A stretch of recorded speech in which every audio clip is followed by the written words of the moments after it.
Hey, everybody. Welcome to our Counterpoise podcast. I'm one of your gracious co-hosts, Samantha Adams, and I'm joined by my two other co-hosts. You guys want to introduce yourselves? Yeah, hey, everybody. My name is Malik Foster, another co-host for the Counterpoise podcast. And I am the lovely Everett Stevenson.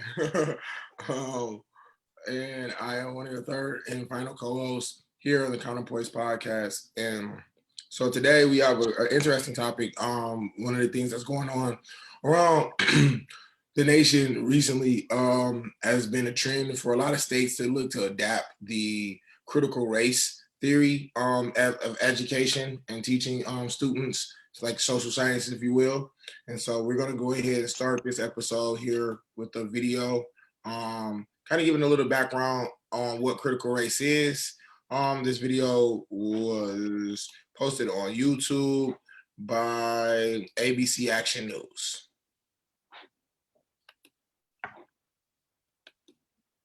In-depth reporter Anthony Hill is digging deeper into this topic and how it became popularized.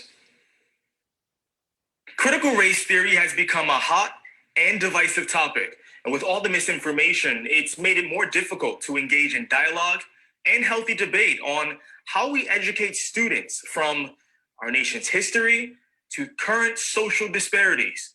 I spoke with several education experts to explain what it is and how it would theoretically look in the classroom.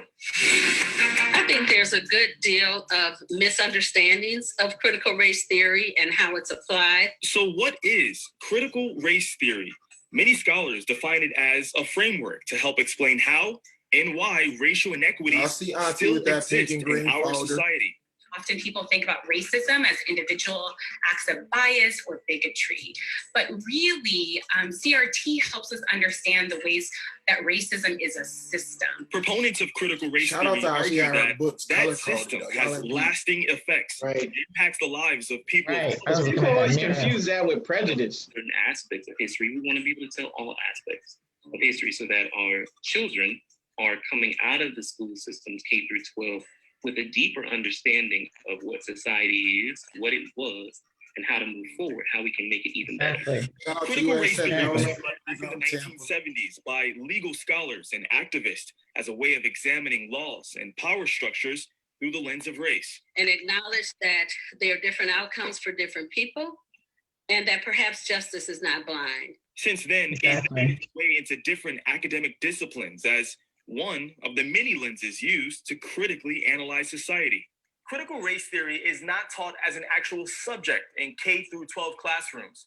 However, proponents would like to see it used as one of the ways to teach history and civics. We want our teachers, we want our school leaders to be able to look at phenomena through different lenses. One of the concerns is that through the lens of critical race theory would have a detrimental effect on white children and portrays white people as inherently racist. Teaching kids to hate their country and to hate each other is not worth one red cent. That's not the purpose of critical race theory.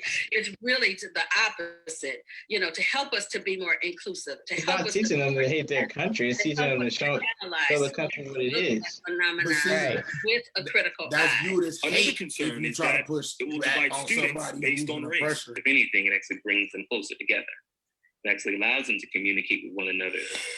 Proponents of critical race theory argue that how we currently teach American history lacks depth and doesn't exactly teach all of our history. It's different stuff. That's for sure. Let's talk about it. In Tampa, I'm in-depth reporter Anthony Hill. Let's absolutely talk about it. And that's exactly what we're here to do. Yep. So, I mean, it's so interesting because let's first of all talk about media in general, right? Media is important to keep people informed, right? But the problem is the media isn't always used, in a as it should be. And the reason why I'm mentioning media is because it also it's what is put out there to the masses so people know what's going on, right? And if you're only telling one side of a story, you're only going to get half the information, right?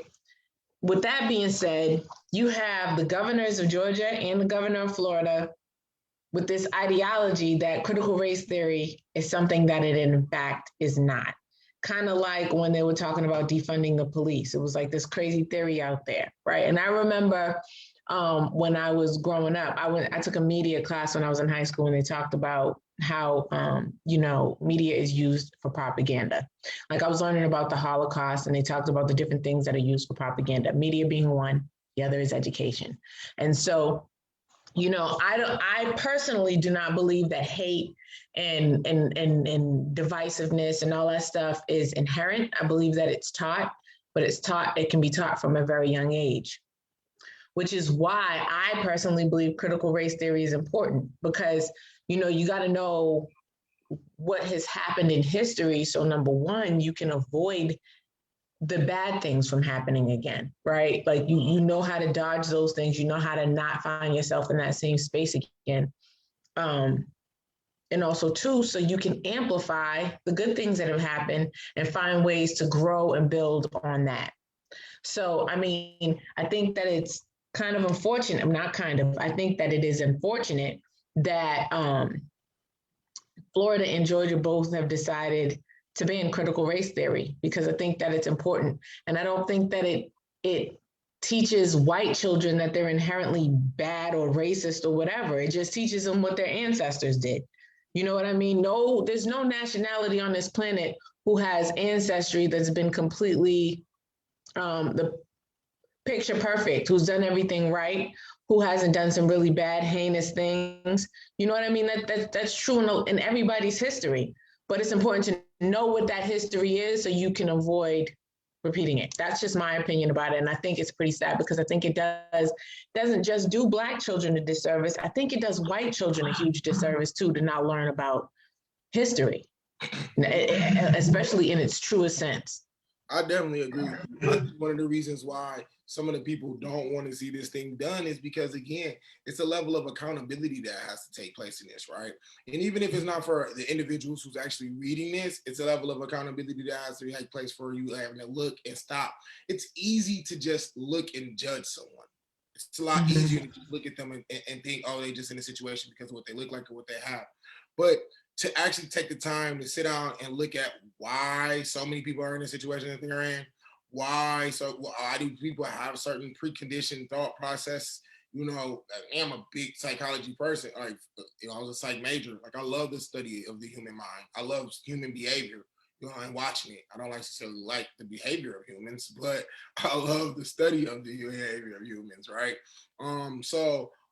For me, I think anything that we do that teaches people to be more critical about their thought process, teaches people to analyze and look at things from beyond just the depths of, and 1800s, what happened within this country or any time frame before then, or not in this country, but anyhow, it will be something that I think will be beneficial for all students, because then you are able to have those tough conversations. And these things, and let me just add this last thing too. This is a conversation that would help kids further along in life.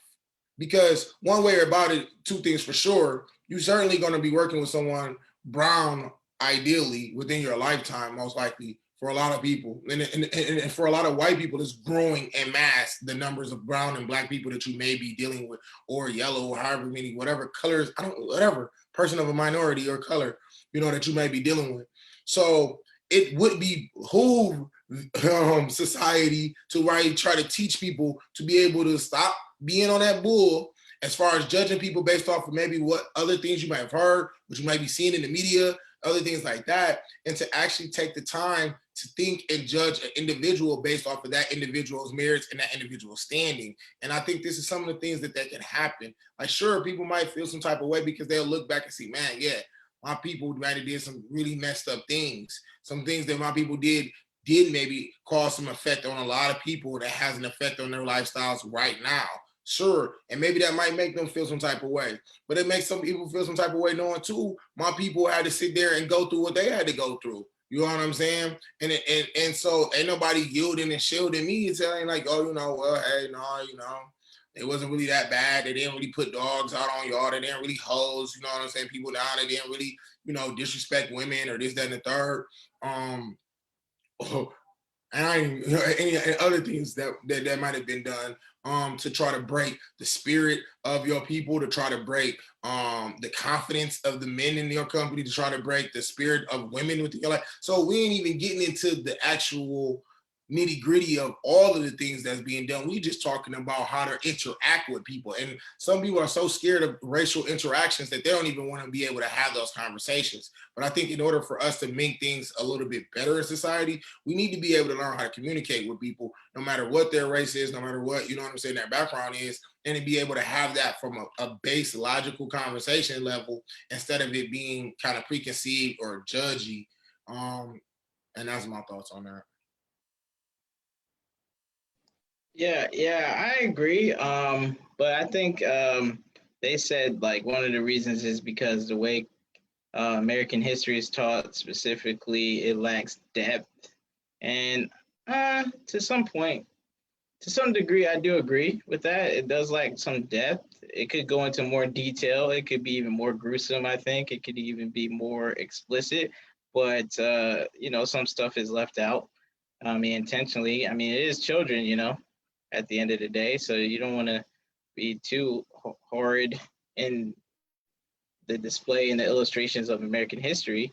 But I think not teaching about racism and, you know, honestly and truthfully is a detriment to, you know, that would have a negative impact on Black children, right? So they're worried about the impact on white children, obviously, for good reason, but they're not worried about the impact on Black children. Like, how's that going to come across? Like, they may be very ignorant about, like, oh, why is this happening? Why are these people behaving this way? But if they're taught about the history, they'll know, like, oh, okay, there's a history of this behavior in the United States. Instead of being ignorant about racism, they're educated on it and they know how to move throughout the system until the system is eradicated. So I think, you know, just banning it is not a good idea. And, you know, we do have some articles coming up. I also, real quick, I'm going to jump in because you made a real good point with that, Malik. I think part of that is the purpose, right? Like, because if you don't necessarily know that you guys were all in this situation because of the things that happened and caused you to be in a situation, you would just imagine and just wake up and think, oh, that's just life for certain individuals. You know what I'm saying? Just right. Individuals of that skin complexion just typically happen to be there, but you don't know that there was redlining, that there was, you know what I'm saying, certain practices that was suppression, things like that. You know what I mean? You don't know that. And if we don't teach that these are actions that was taken against certain individuals, you're just gonna think, oh, all of the people up in that side of town just choose to stay on the east side. All the people on that side of town choose to stay on that neighborhood. No, they don't. They didn't all just happen to migrate over there, and that's just what that is. This is how that happened. And but I think also too, one thing that you guys both touched on, and it triggered something for me, is the lack of desire to change, right? Like, you know, one of the things about the United States Constitution that I have always found to be so interesting is how timeless it is, right? Like, here you got these people that made this thing a whole long time ago, this document, and our country has continued to evolve and flourish based on the exact same rules that it was founded on. Now, granted, there have been amendments, but the purpose of those amendments and things like that were to narrow the scope of certain rules and to make changes to things where people were abusing what the basic rules were, right? The basic foundation of the Constitution, the Bill of Rights, all that stuff, right? And also to, to try to find ways to maneuver through the racial undertones of the Constitution. But I always found it interesting that it was able to evolve. Now, granted, our laws, government, things like that, they often are the last things to change. They often are slow to change, but they can change. The thing about this is that both in Georgia and Florida, them saying, hey, we're going to ban critical race theory being taught in public schools from grades K through 12 says, hey, society, we know things are real messed up right now with race relations, but we don't want to change it. We want to keep it where we want it to be, because when you are dealing with people that suffer from severe cases of white fragility, severe cases of white supremacy, they don't want, the white fragility is what makes them feel as though they're being attacked. When in actuality, it's not an attack, it's education. Like, you often hear when racist people say, or ignorant white people say things like, I didn't do slavery. I wasn't around for that. Neither were you. So you should get over it. But the thing about it is, how do you get over it when the effects of slavery have filtered over into Jim Crow and into other systematic forms of racism that are still prevalent and present in society today? You start by education, and you start by teaching the children black, white, green, purple, yellow, orange, and blue. This happened. This is what we don't want to continue to happen. This is not what we want to happen again. So understand that this happened. No, you didn't do it, but you shouldn't feel guilty for the things that your ancestors did. Just know that it happened so that we can stop it so we can kill that cycle. You know what I'm saying? Sam, another point I wanted to mention, that you just mentioned how like white people say slavery never ended. Slavery is over a long time ago, but that's not true. It wasn't that long ago, number one. Right. And number two, it didn't actually end, because if you're imprisoned under the U.S., even if it's just wrongly, you're subject to being a slave. So right. Like you can work for free, which is a slave. So we have that here. Slavery never ended. It was just modified, so to speak, and it just transformed, and it's something new. But also, a lot of white people don't understand. It's like okay, under the current system, we're being oppressed, and we don't have just the equal benefits. Like we're just asking for the same fair shake, and we're not getting that. And there's no way to get that just because we can go to the same places you can go, shop where you're going to shop, but we don't have the same money. We don't have the same resources. We're segregated. Our education was messed with. Too many areas of activity were messed with, and we still aren't compensated. We had the Black law codes. We had Jim Crow, like you mentioned, and the big housing situation with mortgages. Like they wanted to mess with our wealth, because the biggest wealth creation in this country is real estate and housing. That's where most people have their wealth in. And they were messing with Black people with that. There's a few cities trying to give reparations for some of those acts, especially with the housing stuff, which rightfully so. I commend them for that. But we need it nationally, I believe. So, yeah, go ahead, Sam. Sorry. Yeah, you're just kind of making the same point that I was making. You know what I mean? Like, in order to make changes to those types of things, it starts with education. You have to know what happened before you can do anything about it, right? You can't fix something that you don't know is broken. So, and continuing to perpetuate the fragility of white folks, and the reason why I say of white folks is because it's a majority of white folks that are making the decisions. And the saddest part about it is although it's obvious that Black children will definitely suffer from that, Black children have been suffering. You know what I'm saying? That's not anything new. The saddest part about it is, and it's one thing that people don't often talk about, is how they're robbing white children. You know what I'm saying? Of having to know their own full history. You know what I mean? So I think one of the biggest things is the importance of education and having full knowledge so that people can make the decisions that they need to make through their own consciousness, as opposed to just being told what to think, what to do, and just moving around like a robot. And for me, Sam, that's the part that I really appreciate is the fact that, again, the critical element of it, right? Because as we all know, analyzing is what we do. Like, that's reason. Like, I don't think it's a happen chance that we all have chosen these professions. You technically, a lot of people might have personality types that kind of lead towards this type of profession.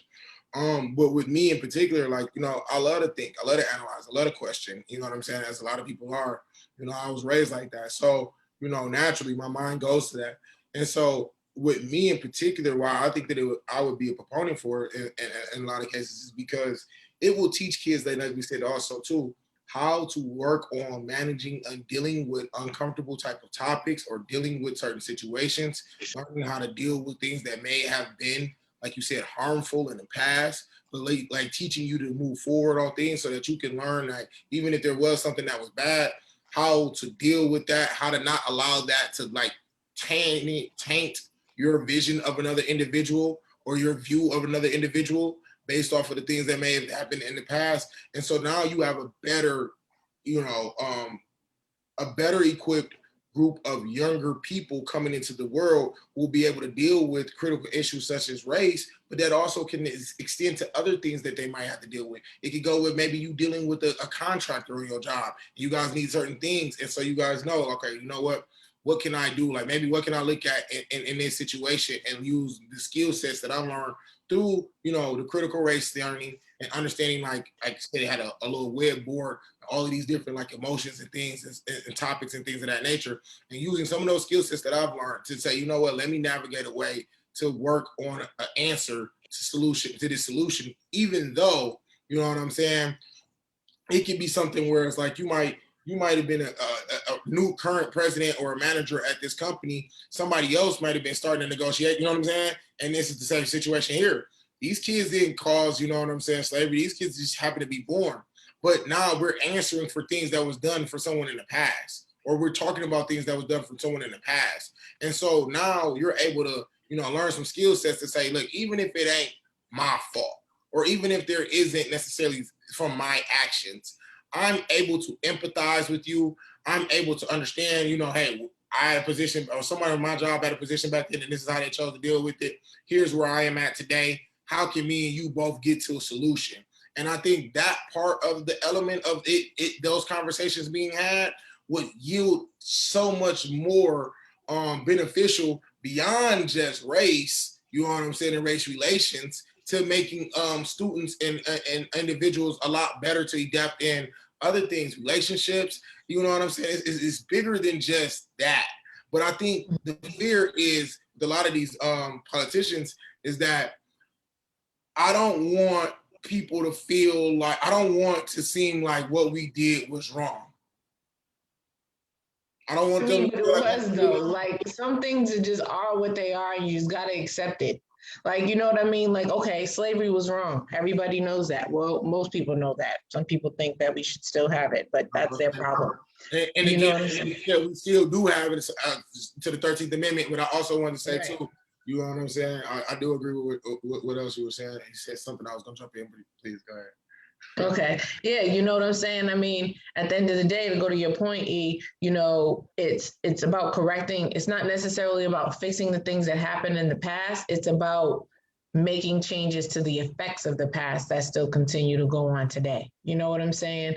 And then also too, to your point about slavery still being legal under the 13th Amendment, one thing that we also have to keep in mind, statistically, like 90% of jails and prisons are populated with Black and brown people. So, when you start talking about slavery, like, when you start talking about the jail system, there's all nationalities of people who are in jail, but 80 to 90% of them are Black and brown. Most of them are Black. I'm just going to be 100% with you. It's probably like 85% Black. 80% Black at least. You see what I'm saying? And I mean, I know that not just because of the statistics. I'm a criminal defense attorney. I work in indigent defense. That means people who cannot afford an attorney, they come to my law firm. Their cases are appointed to us. And I can tell you firsthand hand, I can go and talk to 10 people in a day, and 8 or 9 of them are Black. And of the 8 or 9, 7 or 8 of them are men. You see what I'm saying? So it's like, we really have to be honest with ourselves about what's going on in society, because we can't break that system. And then let's not even talk about the financial aspects of how much money the governments are making off of our legal slaves today. Yeah, illegal slaves today. You know what I mean? That's a whole nother conversation with prison reform and all that. But as it relates to, well, actually, it's not. It actually does relate a lot, because we're talking about the school to prison pipeline.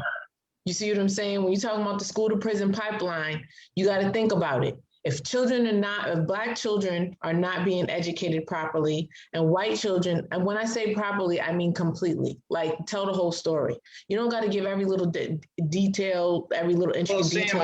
I think that kind of leads into the politics of it. I think they're trying to, get into the minds of both Black and white children so they can have a certain future where, Black people, I think maybe their play is to become even more passive and not keep fighting for reparations and not keep fighting for fairness and equality, and just like these children, that's all they knew. So you grow up, say, hey, you just work hard and you can get what you want, even though, you're like 5 laps behind and they already, 5 laps ahead. So you're never going to catch up with them if everything's equal. Y'all guys run the same speed. You guys are in the same shape, same height, same weight, everything the same. But if they're 5 laps ahead, it's no way you can catch up. So exactly. That's kind of where I was going with that. That's kind of where I was going with that. You know what I mean? Like, how do you expect to continue to push forward if you're always being held back? I have an article here by the Georgia Education Board. They passed a resolution about the theory. Let me show you guys, share my screen here. Yeah, they did that last week, if I'm not mistaken. Here, can y'all see it?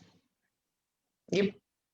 Okay, so basically, this is a resolution that was passed 11-2 vote by the Georgia board, basically stating that they don't want to teach that white people are inherently racist, so they want to limit some of the history teachings in the curriculum in the state of Georgia. The critical race theory that we've been talking about, because they feel like it's dangerous and it doesn't meet Georgia standards in their curriculum. And their main thing is that Georgia is not a racist state and the U.S. isn't a racist country. It says it somewhere here in this article. They actually met in a county that's not too far from me, and they don't want white children to feel like, hey, they're inherently racist, and they don't want Black children or other groups to feel like, hey, white people are just inherently racist. They do all this racist stuff. Like, look at slavery, look at all this, look at that. So one thing I found was interesting is that one of the board members, see if I can scroll down here and kind of point it out to you guys. Yeah, so here, this guy, Kenneth Mason, he was one of the board members, and apparently he was left out of discussions. Like, he didn't have a voice. So look at that. They're talking about racism and like inherently racist. They don't even want to talk to one of the board members who's Black. And that's interesting. Apparently he said, they said to him that the resolution tells those who've experienced racism that you should and will be silenced. So I guess, if you experience racism or anything like that, just be quiet about it. Like, hey, that doesn't exist anymore. And then another interesting thing about this article I found, it's a quick article, is that another board member who voted for the resolution, she's saying that history isn't being fully taught, and she wants it to be fully taught, right? And her reasoning is very interesting. She basically says, this is her reasoning right here, that Black people actually had slaves too, right? And stuff like that, even throughout ancient times. We need to teach everything. But here, like we're focusing on American history, right? We're not focusing on global history. Of Right. course, all groups of people had their slaves or servants or things of that nature. But here in the United States, Black people were literally shipped from Africa over to the Americas. There was a slave trade. They were trading like it was like the Silk Road. Like they have a whole bunch of routes and everything. It was a whole system. This country was founded upon that system. Black people were property, until recently, not too long ago. So I don't really get where she's coming from with that. I think she's just trying to deflect and do a little bit of cooning, to be honest, and just try to make it seem like it's better, and it's not trying to target, like, trying to whitewash things. Like, oh, we're not trying to whitewash things. Look what Black people do. Like, this is what they did. They had some slaves. Like, yeah, but other groups don't just pick out slaves because, oh, you're a different color. You're inferior to me because of your race. It's like, okay, if you lose a war or something, or, you owe me some money. That was the kind of stuff that other groups did. Here in the United States, it was a little different with the slavery. It was like you were saying, we were specifically targeted out because of our color of our skin and, our features and where we come from. And also the fact that, Black people were kind of, what was it, that disease, smallpox back then? We had a higher tolerance for that kind of diseases and stuff than Native Americans. So that's another thing too as well. So what are your guys' thoughts? Just to sum up this article, it's very interesting. What do y'all think? I definitely can agree with the fact that, like, although her statement in regards to, like you said, Black people not being the only person, Not being the only people that were enslaved. Yeah. Enslaved American, but also that other people had slaves, and to what you said earlier too, Malik, that indentured servitude in which they had was more so, like you said, it was more like, hey, you don't have, the money for da-da-da-da, you can come work here, do this, that, and the third, and they were given, like, you know what I'm saying, quarters and stuff like that was at least reasonable. Like, yeah, you were working to buy your freedom, like maybe 5 years, 10 years. Yep.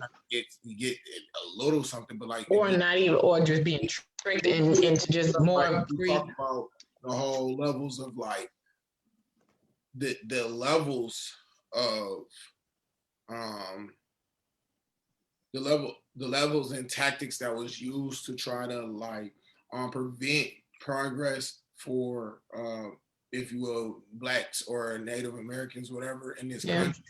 The way that they kind of stem from one thing to the next, to the next, to the next, shows you nobody else was doing it like that. Like, you know what I'm saying? Like, it wasn't like people were just taking their time to be like, okay, we're gonna write this law to, you know what I'm saying, prevent these people from doing this, and the third for decades, right? Like, you know what I'm saying? Or hundreds of years at least. Like, you know what I'm saying? So for me, that's where I look at it and say, no, like, even though other people are having fun, we can teach them about that as well. We can have them go on that. But when they come here and they're growing up in these schools and they're growing up in this education system, they should be known about the history in which this country has done to their citizens, and they should also know about, you know what I'm saying, ways in which those things have an effect on society today, and then also be taught to how they can be, you know what I'm saying, understanding, I guess, if you will, and also make at least like a saying, you know better, you do better. You feel what I'm saying? If you knew better, you do better. And so if you don't never know better, you will never do better in that regards too, right? So if we don't teach these kids what it was, what it is, how it's been, then why would they ever change? Why would anything ever change? Why would they, you know what I mean? What is there from the change they come from? But if we could teach them, hey, listen, this is how you handle certain situations. Hey, listen, this is what been going on in the past. This is how these things have been moved, how these things have progressed moving forward. This is where we at today. And if we all want to come pull our heads together and figure out how we can change these things, let's do it. You know, and so those are some of the things that I would like to do. Yeah. So, I agree with everything that you guys are saying, but what I'm going to do is I'm going to actually pull up an article about it happening in Florida, because it happened in Florida yesterday. or Thursday rather. Let me go ahead and share my screen. And we're going to talk about this here article. Can you guys see it? Still loading. Yep. Okay. So I'm scrolling up to the top. So pretty much what happened on Thursday, so literally a week after Georgia, Florida came with the same thing. I swear that Governor DeSantis and Governor Kemp are like playing tennis with the foolishness, but that's another conversation for another day. But, you know, in Florida, what happened, they have a monthly meeting, and this meeting lasted 4 hours, and it featured, it says, a contentious debate with about 30 speakers that was derailed when people began chanting, "Allow teachers to teach the truth." And I don't think they probably didn't expect that in Florida, you know what I mean? But that's what they got. And DeSantis notably called critical race theory a practice of teaching kids to hate their country and to hate each other. And I just don't understand that thinking. I don't think that it's teaching anybody to hate anything. It's just teaching people what it was. Because you don't like the history doesn't mean that it didn't happen. You know what I'm saying? Or because you don't like it doesn't mean that people still shouldn't know that it happened. You know what I mean? And it's frustrating because it's like you think that it's teaching hate. Like, see, it says his push mirrors conservative leaders across the country. About a dozen states, including Louisiana, Iowa, Rhode Island, which I'm very surprised of, West Virginia, and Oklahoma, had introduced bills that would prevent teachers from teaching divisive, racist, or sexist concepts. All right, so let me just say this. Racism exists. You don't gotta believe me. Hey, just be considerate. Right, you don't gotta believe me until you experience it. And chances are, if you're not a person of color, you've never experienced it, right? Especially Black folks. Slavery happened. People were kidnapped from Africa and enslaved, whether it be because they were double-crossed by their own people or if they were literally just caught like wild animals out in the woods. It doesn't matter, it happened, right? They were brought to this country, forced to work, robbed of their language. The families were torn apart, robbed of their religion. You know, they were raped, they were abused, all kinds of stuff. Conditions were horrible. They were just treated poorly. After that, Jim Crow happened. These things happen. People don't gotta like it, but it's well documented and everybody knows that it happened, okay? And teaching about racism doesn't mean that you're teaching people to be racist. Those are two very different things. You know what I mean? And when you talk about sexist, which I thought was interesting, because if you're talking about critical race theory, I don't know how sexism falls in line with critical race theory. However, I do understand that the parallels are because women didn't have rights in this country. They weren't allowed to vote. But that's the divisive tactics that they like to use, Sam. It's like, oh, right, let's split it up even more. Oh, what about sexism? Like, what? Sexism has nothing to do with racism. But it doesn't change the point. It still happened, right? Women still didn't have rights in this country. They weren't allowed to vote. They weren't allowed to do a whole lot of stuff. They also, at some point, were property. You see what I'm saying? And it doesn't fall in line with racism. It falls in line with... We don't want to hear about toxic masculinity. We don't want, no. Exactly. You see what I'm saying? And so the thing of it is that everything that's ugly with this country, you want to just try to whitewash it. You want to act like it never happened. You want to try to teach children that maybe if I close my eyes, it's like, you know how when they want to be Lady Liberty when it comes to justice and really be blind. But Lady Liberty is even shackled in chains. Let's not get it twisted. You know what I'm saying? Right. You fly that drone over the Statue of Liberty, she has a chain on her ankle. So, you know, let's just call a spade a spade. You know what I'm saying? Like, these things happen. They're a part of our history. It's like, you ever play hide and go seek with a baby? Let me go ahead and unshare my screen. But you ever play hide and go seek with the child and they think that because they close their eyes, you can't see them? That's what this is. You know what I mean? Like, okay, you can't find me, nana boo boo. No, I'm still standing right here. And that's just what's happening with this critical race theory. You're not teaching kids what happened. You're hiding it from them, but it's still obvious. It's still sitting right there. That's why it's important for parents to make sure that they're also teaching their children. Because kids it's very important for parents to be involved in the education. Yep, I agree. Yeah, because children are not gonna get, they're not already don't get enough at school, and all this is doing right here is limiting it even more. You know what I mean? And it's sad. It's sad that you know the way that our society is, people are so protective of their white supremacy that they're trying to affect the children and do all children a disservice, Black and white, by not teaching them about sexism, racism, or divisiveness. Doesn't mean that it's encouraging divisiveness. It doesn't mean that it's encouraging racism. It doesn't mean that it's encouraging even sexism, even though it has nothing to do with critical race theory. I don't even know why they put it in there. But whatever happened to learning from the mistakes of the past?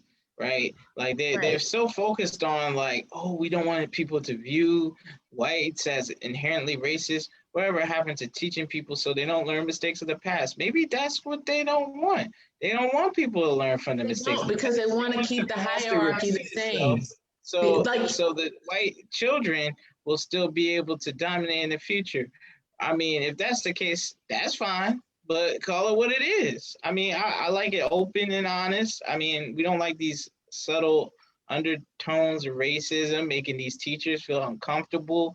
Some of the bills, well, in Georgia, I know we're talking about the Florida one, but in Georgia, the teachers right now can't be officially punished, but they can change that to make them punished if they violate the rules on the critical race theory. So, yeah, that's interesting. That may go to the Supreme Court eventually, and it's interesting to see what they'll say about it. It'll probably get overturned too, because parents have the right to teach their children or allow their children to learn what they want to learn. So, you know, it's a penumbra right in the Constitution. Just remember also, like when it came to back in the day, I don't know if y'all remember, but sex ed, you had to sign off for something like that. Your parent had to like either agree to allow you to learn about reproduction and all of that type of stuff. Yeah, because it's so explicit, you know, that might be what they do. They might come with a compromise, like, all right, you have to get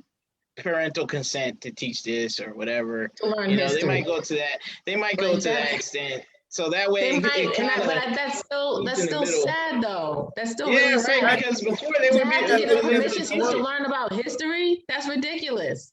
You know because I can see them doing that. I can see them saying, and I can see a lot of parents saying, "Hell no, hell no, exactly. I don't want like no for what." Everything is good. Right, but one of the things I wanted to touch on, you guys talked about a lot of different perspectives and points of view as to, you know, why this is happening. But one of the things that we have really kind of not really gone in depth about is the fact that it's happening because there are people at the top that are racist. Bottom line, like they're racist. They're afraid that, you know, their white supremacy is being attacked, and they don't want to lose their position or their footing. So it's a form of oppression to prevent freedom of thought amongst children who have the ability to make changes because they're learning about all these different aspects of history, and they're learning the ability to be able to make their own decisions about what they think about it. You know what I'm saying? This generation, I'm sorry. I also think this generation is one of the generations, like, we get information quicker. You know what I'm saying? We have access to things a lot faster. We also are able to, like, you know, kids nowadays, they think and they talk and they grow up, you know, a lot faster. So now, you know, before it might have been something, we hold on, you know, kids, but like now, no, they picking up iPads, running and using computers and this, that, and the third. It's some people to this day, like older people who don't know how to use PowerPoints. And these are people who were working in professions and, you know what I'm saying, for 30, 40 years, you know what I mean? Like, they've been doing it for the longest. They can tell you how to, you know, the company runs and how these things are, how they format things, but you talk about just, you know, writing a report or, you know what I'm saying, reading a chart or doing a graph. It's like, what, huh? You know what I mean? So I think our generation, or excuse me, younger generations and generations to come have that cognitive ability. They have, like, they're growing up a lot faster. They're having to process things a lot quicker anyhow. So it's like, I think, to say, oh, they're kids and maybe we don't want to put too much on them. Certainly, it could be something that is done progressively. You know what I'm saying? And as they get older, you know what I'm saying, they come to it. But I also have a little bit of hope in the fact that I think that because of the fact that kids grow up a little bit older, they're going to do things like we've started to do. Question some of the things that traditionally growing up. Well, see, that's some of the problems, E. They're trying to get one step ahead of this thing because, like, okay, they're seeing these people protesting, rioting, doing all these things. They're forcing people to actually come out of their pockets. Some cities are giving reparations. This stuff is catching fire. It's like there's a fire and there's a wind blowing, and it's just making it worse.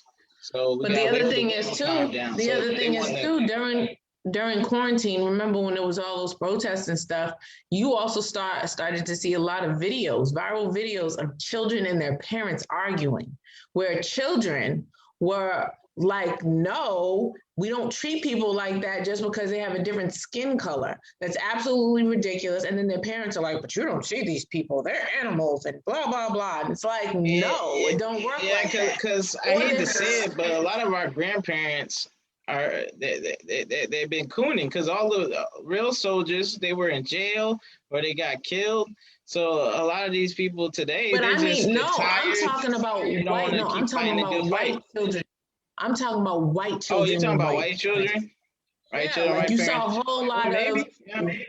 You saw a whole lot of that. There's a lot of white people out protesting. Think about the girl who turned out in her mom, who was like a part of the insurrection, or like, you have a lot of different younger people out there like not having it. You know what I'm saying? And so because you have a lot of liberal whites out there protesting with the Black people, Black Lives Matter, all these other groups. So they probably want to like get ahead of that. Like, we don't really need all that. But the other thing is too, Malik, there's also a lot of conservatives that are like, oh, okay, like I didn't realize that this was happening. And so even though they may not necessarily change their conservative views. I don't like when people let me finish my point.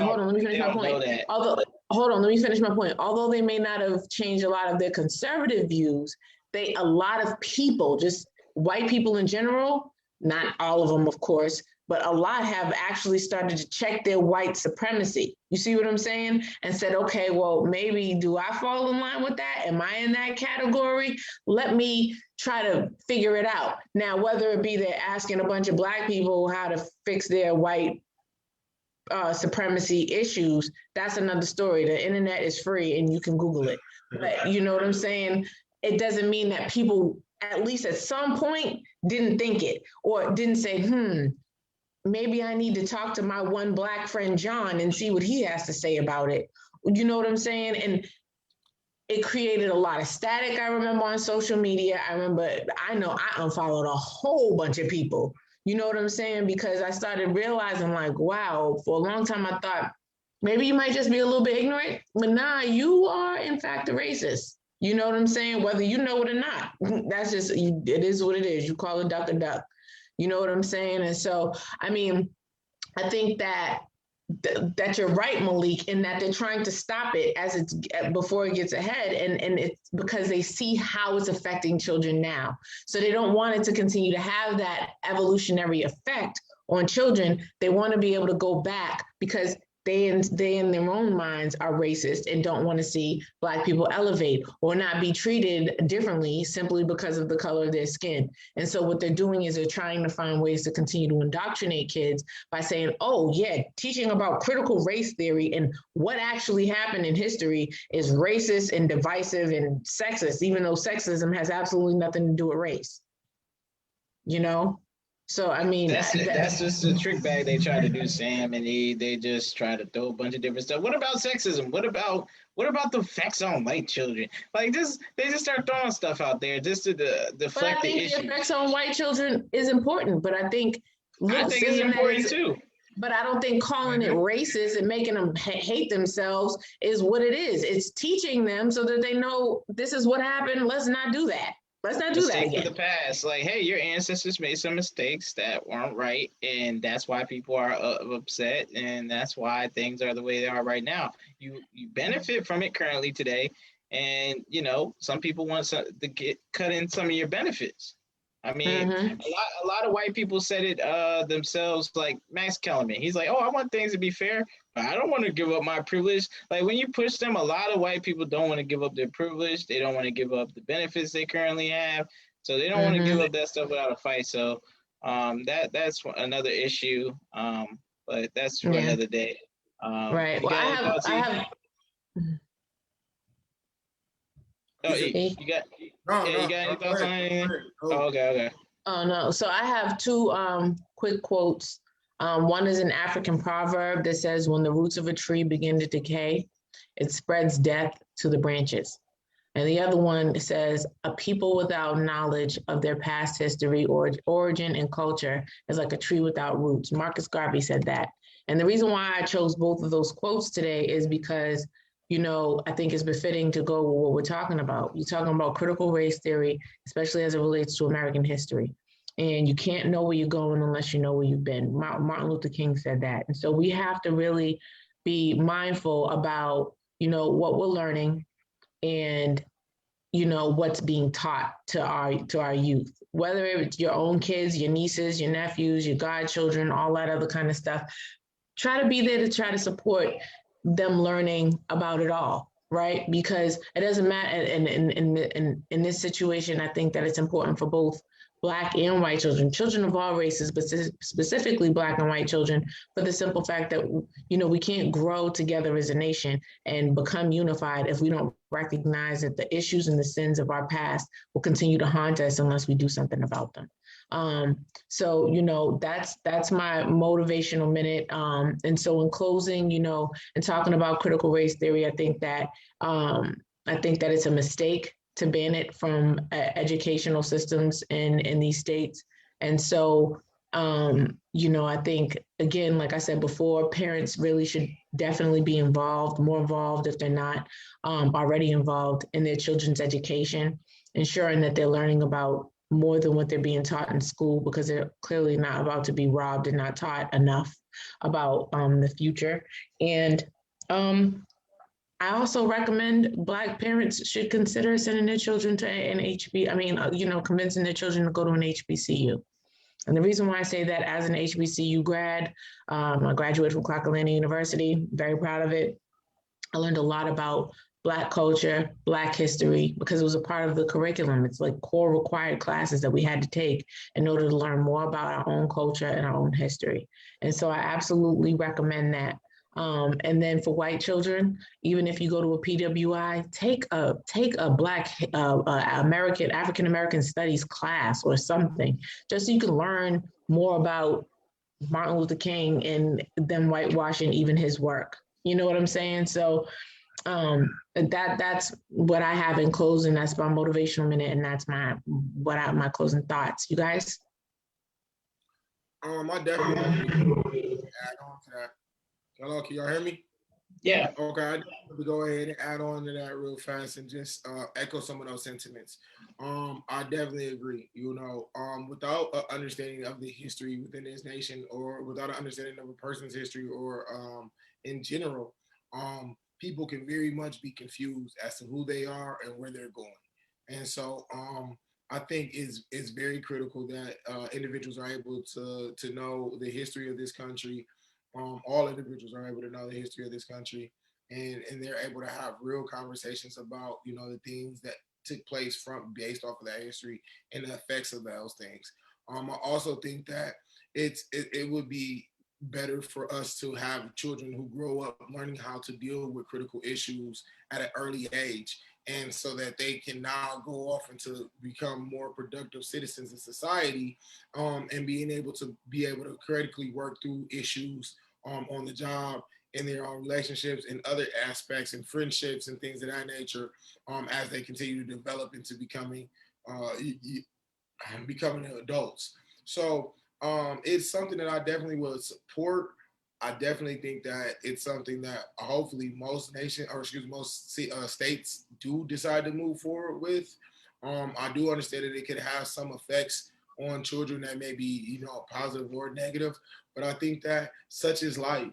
You know what I'm saying? Such is life. There's going to be things that's going to happen. It could be something from a divorce of or kids going through that, or anything, a passing of a sibling.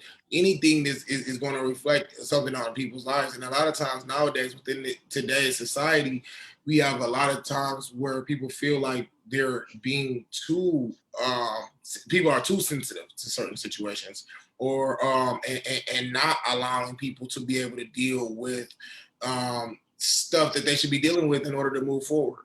And so I don't think that this is a situation that we should allow that to be the case. This is something that I don't think that we should silence off. And this is something that I think that America should continue to support, because we do need to be able to have children who are better equipped with being able to have some skill sets to go throughout this world and understand when there's biases involved and how to navigate throughout those biases. Yeah, in closing, I agree with you guys' sentiments. I do want to really harp on the fact that I think the parents really need to really be involved with your children's education. That's why Black families is very important, because you see, our white counterparts are really looking after their children like, hey, we don't want people inherently thinking you guys are racist. We don't want things going this way. We want this for you. So I think Black families, Black parents, they need to kind of be more aggressive. Like, look, we're not going to stand for this whitewashing of Black history. You guys have a past. We want our children to be taught that past without any type of bias. This talking about, hey, United States and Georgia is not racist at all. They don't have any racist undertones, because basically what they're trying to say is, oh, we're not racist. So, okay, so all that racist stuff, what is that? What does that mean? So maybe they can phrase it saying like, hey, Georgia or Florida or the United States has a racist past. We're trying to move past that. Okay, I can agree with that. That's nice. But just saying that, hey, we're not racist at all, even though these kids, they see what their parents go through. They see how they're treated. It's totally different from what Georgia, Florida, and other states that you mentioned, Sam, in the article are trying to teach in these classrooms. So I think it's imperative that the Black families really be involved in their children's education and like really look over that and monitor that on a consistent basis, because this whitewashing can be a detriment, because these children will think one thing, and then once they get into the world, another thing will happen. They'll be like, what's going on? So you don't want your children to be lost. You want them to learn from the mistakes of the past. You don't want them to keep making the same mistakes that you made as a parent, or your grandparents, or the ancestors of the past. So you want to move forward. You want a better life for your children. I know most parents do. So I think that's the approach that the Black community should take. And I disagree with the resolutions by Georgia and Florida and the other states that are adopting similar stances. So that's my closing thoughts. Guys, y'all want to shout out y'all socials and get out of here? Hey, check us out on the Counterpoints Podcast on Instagram. Catch us out on Counterpoints Podcast on Facebook. Check us out on Counterpoints Podcast. The person on Facebook. Catch us on YouTube. Going every week. Always got something for the people and for those. These are our songs. Somebody the other day I say, man, this is our hieroglyphics. You know what I'm saying? This is our opportunity to kind of write our little name on the wall and have our history kind of etched in stone. So we want to thank everybody for being a part of it. Anybody leaving comments and stuff like that, go ahead and put your graphics on the walls with us as we continue to build. Appreciate it to all everyone that's supporting. You can catch me, that guy 2104 on my personal Instagram as well. Appreciate you guys. See you. Catch us on What's Up Wednesday. Sorry, guys. Catch us on What's Up Wednesdays at 8 p.m. Voice is going bad. You already know what time it is. It's Gemini season, so we're going live. But Yeah, so catch us out on that one as well. Every Wednesday, What's Up Wednesday, showing for Counterpoints Podcast is what Instagram, and we just gonna go ahead and just talk about stuff. We're gonna keep talking. We're gonna keep putting pressure on. We're gonna keep trying to move forward within the discussion in the diaspora, so that we can hopefully one day have a better place for our nieces, nephews, cousins, nieces, children, and whoever, aunties, uncles, whoever, just somebody can get something better because of the work that we all are trying to put in. So thank you guys. Mm-hmm. So first, before I give you guys my peace out socials and all that, I want to give a shout out to my cousin Talia and her husband Enrique. They welcomed a brand new baby boy, Elias, this morning at 5:30 this morning. Yep. So he's a big baby, like 8 pounds, 7 ounces, 21 inches, a big boy. I also want to give a special happy birthday shout out. So my family, we like to share birthdays. It's just how it is. And sometimes people marry into our family and share birthdays. I don't know how it happens. It just does. But either way, my nephew, my oldest god baby, Isaac, today is his 19th birthday. I want to give him a special shout out too. So happy birthday, baby boy. So, with all that, birthday, man. Yeah, thank y'all. So with all that, I love y'all. If you guys want to catch me on Facebook and follow my personal page, that is Samantha Adams -ESQ. On Facebook, on Instagram, it is Samantha Renee 77_ESQ. Make sure, like he said, I'm going to echo him, we all are. Make sure that you follow us on Counterpoise Podcast on Facebook, both the page and the person. Make sure you follow us on Counterpoise Podcast on IG. Make sure you follow us on Counterpoise Podcast on YouTube. This video right here is going to be up on YouTube in a little bit today. And there was, like, follow, subscribe, tell a friend to tell a friend to tell a friend, and keep watching. And make sure you tune in with us at 8 p.m. on Wednesdays for What's Up Wednesday, because we talk about it. And you guys can always interact with us and participate in our discussions on What's Up Wednesday. We also check our Facebook Live to see what people have to say. And we'd be more than happy to go ahead and, allow y'all to tap in with us there too. So thank you so much for tuning in. We love y'all. Malik? Yeah, it was a pleasure, guys. I think my fellow co-hosts, they said mainly all the stuff for you guys to follow, the YouTube, the Facebook, the Instagram page. So I'll just give y'all my page and get us out of here. So y'all guys can follow me at Malik M. Foster on Facebook, Twitter, Instagram, all social media handles. And, let us know what y'all think with some comments, and we'll get back to you as soon as we can. DJ, play our song. Hey.